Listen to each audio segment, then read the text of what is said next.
Hello, my name is Sunsara Taylor with RefuseFascism.org. I'm on the advisory board, and we're holding this press conference to set the record straight on yesterday's protests against Ben Shapiro here at UC Berkeley, and about the upcoming plans for protests against Milo Yiannopoulos, Steve Bannon, Ann Coulter, and the rest, and how this fits into and is in the service of the Trump-Pence fascist regime.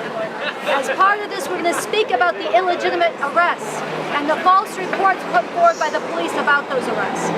So I want to say, as a spokesperson for Refuse Fascism, we held this protest here yesterday. We spearheaded this protest and speak out against Ben Shapiro because his invitation to speak at Cal was part of normalizing and giving a platform to fascism in America, to white supremacy, to anti-Muslim bigotry, to police state repression and misogyny. Chancellor Christ and the mayor claim that this was an exercise of free speech. This is a lie. Fascism already has a platform, the biggest platform in the world. It has the White House, and it has the backing of the state, not just to put forward the ideas that you're hearing entertained at Cal by these fascists, but to implement them and impose them on people's lives with the force of the state. Ripping immigrants from their families, banning Muslims, criminalizing and stripping away women's right to abortion, criminalizing protests. This is being enforced with the power of the state. The views that do not have a platform, the views that are being criminalized, are those of people standing up against fascism. The protesters in the streets who had to face pepper spray and billy clubs and riot gear and police barricades, a militarized zone, unprecedented shutdown of the heart of campus. These are the views that are being suppressed. This is the freedom of assembly and freedom of speech that's being suppressed. And this is the speech and the protest that is needed more than ever. The fascists are targeting Berkeley because of what Berkeley stands for. Berkeley represents to the world people standing up and rising up against white supremacy, standing up against unjust wars, standing up against misogyny. And that is precisely why Steve Bannon, Ann Coulter, Milo Yiannopoulos, all these servants and intellectual hitmen of the Trump-Pence regime are targeting this place. And if they're given a platform and they're welcomed by Chancellor Christ and the rest, this is normalizing fascism, and it's part of suppressing and intimidating people who would stand up against it, not just here in Berkeley, but all over the country.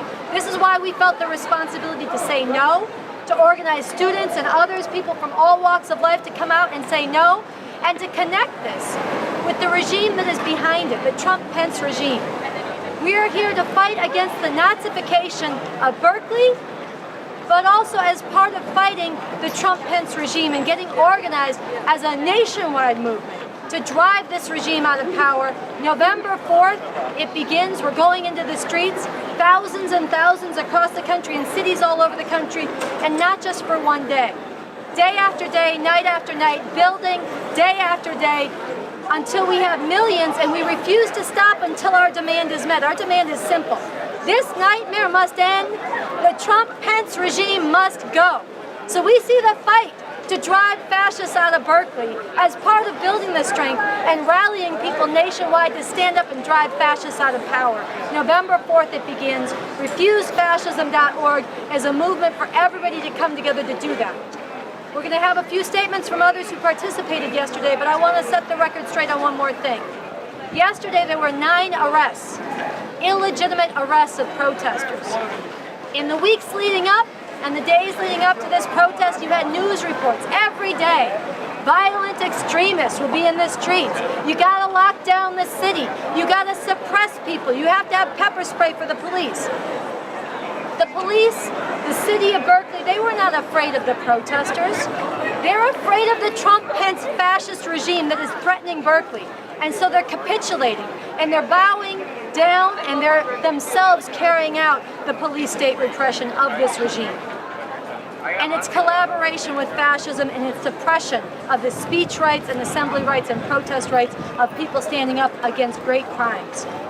As part of that yesterday and today, the news reports and Fox News and Ben Shapiro's website and Twitter feed and other sites, including the Daily Cal, are repeating police lies about why people were arrested. They're exposing the names full names of people who were arrested and their mugshots, their ages, and saying they were carrying banned weapons. Sarah here was one of those protesters who was illegitimately arrested. She did not have a weapon. We were engaged in non-violent, peaceful protest, speaking out against the violence of the state and the violence that is being legitimized by the dialogue, the hate speech, the fascist speech that took place last night. She was holding a sign. We can't show you the real sign because the police stole it. They committed theft. They stole our sign, but it was a sign exactly like this size, made out of cardboard. You see it's a little bit flimsy, but we hold it up. What did this sign have that was so dangerous? It had facts exposing with evidence the crimes of the Trump-Pence regime. They told the world, and they put out her mugshot saying that she was carrying a banned weapon. They put out all this media report about violent extremist protesters. This is who we're talking about, holding a cardboard sign with facts, a fact sheet about the crimes of the Trump-Pence regime. This is not violent extremism. The violent extremists are in the White House. The violent extremists are the ones who are tearing immigrants from their families right now, carrying out the ICE raids. The violent extremists were in Charlottesville, marching with torches, chanting Nazi slogans. White supremacists who were given a sanction called Fine People by Donald Trump. The violent extremists are in the Justice Department saying they want to bring back mandatory sentencing. Jeff Sessions saying they want to bring back forfeiture and theft, which is what the police engaged in yesterday of people's property who are demonized and criminalized. The violent extremists are the ones that Donald Trump stood in front of in Long Island, that gathering of law enforcement, and told them, please don't be too nice when you carry out arrests. Please rough people up when you arrest them. He literally called for the kind of violence that was perpetrated against Freddie Gray and led to his death. And we all saw those videos. Those are the violent extremists, and we were here in the streets engaged in mass, non-violent political protest, legitimate protest, which should be not only not demonized, it's something that everybody should be involved in, including the media. Let's be honest, Donald Trump declared the media the enemy of the people. Donald Trump, you want to talk about free speech? Donald Trump is the enemy of free speech. He says he wants to open up libel laws so he can sue journalists for fact-checking him. This is a regime that is a catastrophe for humanity, and everybody has an obligation and a responsibility to stand up and say no. Here in Berkeley, when they try to normalize this, it needs to be a place where people reject it and show the world this is how you stand up and drive the fascists out of campus, out of the city, and get organized to drive them out of power. November 4th, it begins. Thank you. So now, I'm going to say one more thing because I want to respond to that applause. I'm with you guys, and then we're going to get a couple statements from some of the others who were out here yesterday. But to those who feel me, and this is a reflection of the state of this country right now. Anywhere you go, people know this is criminal, what's happening. And people feel it in their hearts. And we have to get organized because there's a lot of people who are sick at heart, who are horrified, who are terrified, who are outraged, but don't know there's a movement that they can join to stand up from whatever perspective, with our differences, to drive them out of power. That's why it's so criminal. Maybe not criminal, but so irresponsible that the Daily Cal did not mention who organized these protests yesterday. Or other reporters didn't mention this. Refuse Fascism is for everybody. Our slogan is, and I want you to repeat after me, in the name of humanity. In the name of humanity. In the name of humanity. In the name of humanity. We refuse. We refuse to accept. A fascist America. A fascist America. This nightmare must end. This nightmare must end. The Trump-Pence regime must go. The Trump-Pence regime must go. November 4th. November 4th. It begins. It begins. So I want to introduce Sarah and Eddie. Were both arrested yesterday. They are not going to speak about about the conditions of their arrest because they're facing charges, illegitimate charges. But Sarah's going to give a statement about her political intent, why she was out here to begin with. Go ahead. I decided to volunteer with Refuse Fascism because of their belief that peaceful mass protest is the way to bring the Trump-Pence government and its anti-democratic agenda and practices to an end. I stand with Refuse Fascism because I love my country and its civil freedoms, which are increasingly under threat as every week goes by.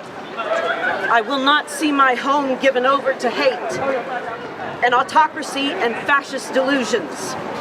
I would like to call on Chancellor Christ, who I spoke with personally and recently on this subject, to recommit to making this campus a place of truly free speech for all, not just for some, for students and for faculty giving lectures, not just for racist celebrities who can bully and blackmail the administration into waiving only their security fees.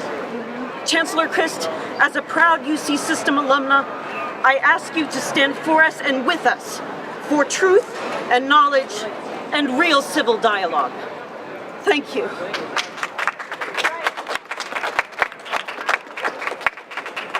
Thank you, Sarah. She spent until 10 a.m. in jail. She was arrested last night before the protests even began, again, for carrying a sign that was this size. Can you describe the size for us? This size is 5 feet tall, about 2.5 feet wide. It's a flimsy piece of cardboard, as you can see. It's hanging together. It's covered in plastic so that it resists the rain.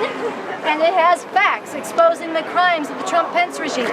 Ben Shapiro last night got up on stage and started his speech by holding up Refuse Fascism's flyer and reading from it and claiming that we were just calling him a white supremacist without any substantiation. He says the left loves to name call and then dismiss me. He only read the top of the flyer. We had substantiation on the flyer. We quoted him. We revealed and exposed his white supremacy. He didn't read that. He didn't tell people the truth. This is not intellectual debate and dialogue. This is intellectual fascist thuggery. It's a misuse of his intellectual training. It's a misuse of facts, selective cherry picking of facts to tell a grand lie in the service of a Trump-Pence fascist regime. And I bring this up now because it's connected to the sign Sarah was holding. It's facts, it's evidence, up against the monstrous lies that this regime perpetrates every day. This is the truth people need to understand as we get organized. Next, I want to introduce a student. Last night, people probably know this, there was a sit-in. The school blocked off 6 buildings, brought in concrete barricades, spent $600,000 to militarize this campus, including blocking off Sproul Plaza, the home of the real free speech movement, which was, by the way, about students standing up against white supremacy, not coming and fighting for the rights of white supremacists to spout their toxic poison. As this was blocked off, a group of students sat in and refused to leave MLK because they thought this was illegitimate. And this was very important, and when we heard about this Refuse Fascism, we brought our Speak Out, we joined with them, we amplified their voices from inside on our sound system, and we stayed until they were all out. And we want to have a student who was inside read a statement on behalf of those students. Yesterday, a group of around 40 students staged a study-in at the MLK Student Union. Our issue was over access. Our issue was over the $600,000. Let me say that again, $600,000 the college spent on arming the Ben Shapiro event. While student spaces and services, including those of the Multicultural Center, a historic space for marginalized students, were ubiquitously shut down. Understanding the legacy of generations before us who fought for the right of free speech to challenge white supremacist institutional policies, we organized the study-in as a peaceful show of our commitment to those values of equity, anti-imperialism, and anti-racism that we believe and still hope form the foundation of our campus.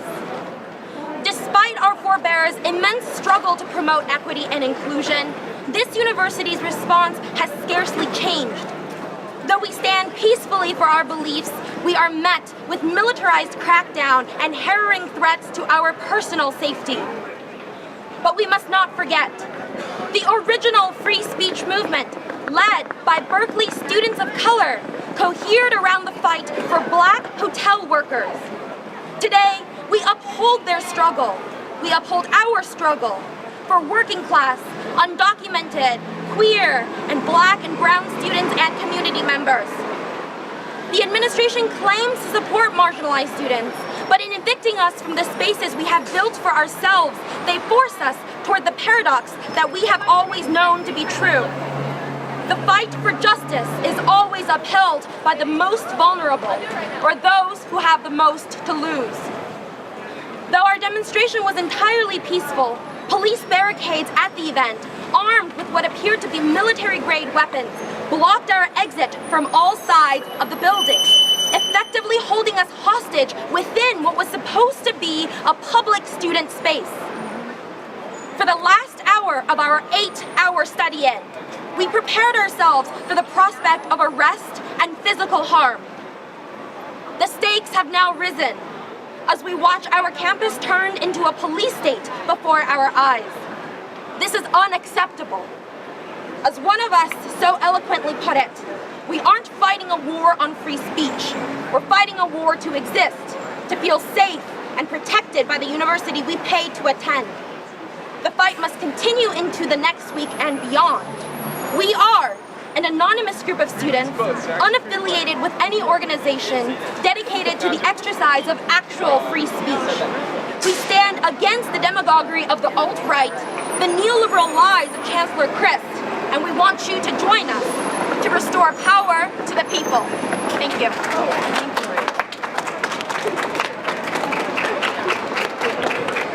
The student just spoke a little bit about the original free speech movement, and I want to repeat an announcement I made last night before I introduce our final speaker, I think, which is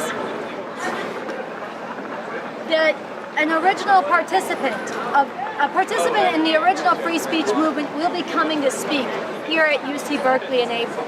I said last night that Bob Avakian, who is the most radical revolutionary alive, the chairman of the Revolutionary Communist Party, the author of the Constitution for the New Socialist Republic, a Berkeley former student, and a member and active participant in the free speech movement, will be coming to speak on this campus in April. He'll be speaking on freedom of expression and the communist revolution. And as part of this speech, he will be refuting the lies that Chancellor Christ has said about the free speech movement. He'll be exposing them and refuting them. Chancellor Christ said the free speech movement was about students on the left and students on the right coming together to fight for the ability to take up off-campus issues. This is not true. This free speech movement was about the right of students and the responsibility of students to fight against white supremacy. Bob Avakian was part of that struggle. He was in the arrests, the sit-in and arrests at Sproul Hall, the historic 800 students who got arrested. He was part of the speak out on top of the police car, and he can bear witness to this. And while the administration and Chancellor Christ have done great harm by misappropriating the legacy of the free speech movement to justify fascist speakers, speakers who everybody is right to protest and prevent, it would do even greater harm to freedom of expression and to the future to do anything to put an obstacle in the way of Bob Avakian coming to speak on the communist revolution and freedom of expression in that context. So we demand that they provide legitimate free speech to the voices challenging this fascism, white supremacy, and authority. So I wanted to repeat that, and I want to bring up, what's your name? I want to bring up our final speaker before we close out. And I want to say, again, the demonization of protest, the criminalization of protest is one of the hallmarks of a fascist regime. It's one of the things that we have exposed in our panels and facts we brought out. The heightened stakes being brought down on people who stand up and protest. And the next speaker is part of a movement that I'm not part of. We don't agree on everything, and that's fine.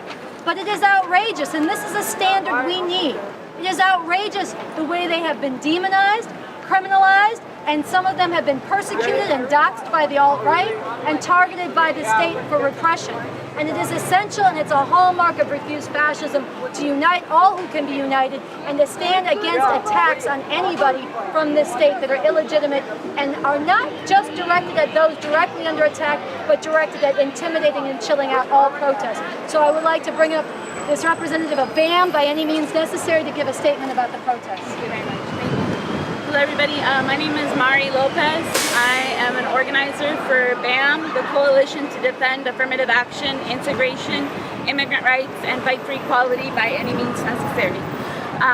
Last night, this campus spent more than $600,000 in militarizing this campus, in police, in militarizing this campus in order to protect racist bigots, and later on in the night, neo-Nazis and fascists. And this militarization of the campus directly intimidated and harassed and put the safety of students, especially Black and Latino and immigrant students, at risk. And that is what these speakers of the alt-left and, the alt-right, sorry, thank you, sorry, I'm nervous, that is what the speakers of the alt-right, bringing these speakers of the alt-right does, is jeopardize the safety of the Black and Latino and other minority and immigrant students on this campus, and that is what the militarization of this campus does. And the university provided more safety for the racist bigots, and later on in the night for the neo-Nazis and the fascists. But we have a right. We have a right to defend ourselves. We have a right to come out and defend our communities and stand up for our communities and defend our communities and fight for the defense of our immigrant communities and for our equality.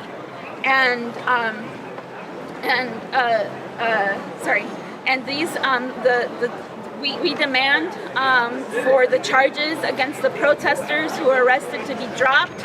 These are bogus charges, just for having a sign. These are completely ridiculous charges. We have a right to protest. We have a right to to protest and defend our communities in order to protest in order to defend our communities, and these bogus charges have to be dropped immediately.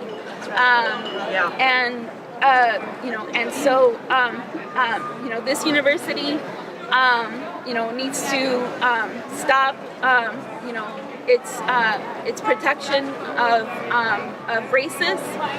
We need to come out. Students need to come out. And shut down Milo Yiannopoulos.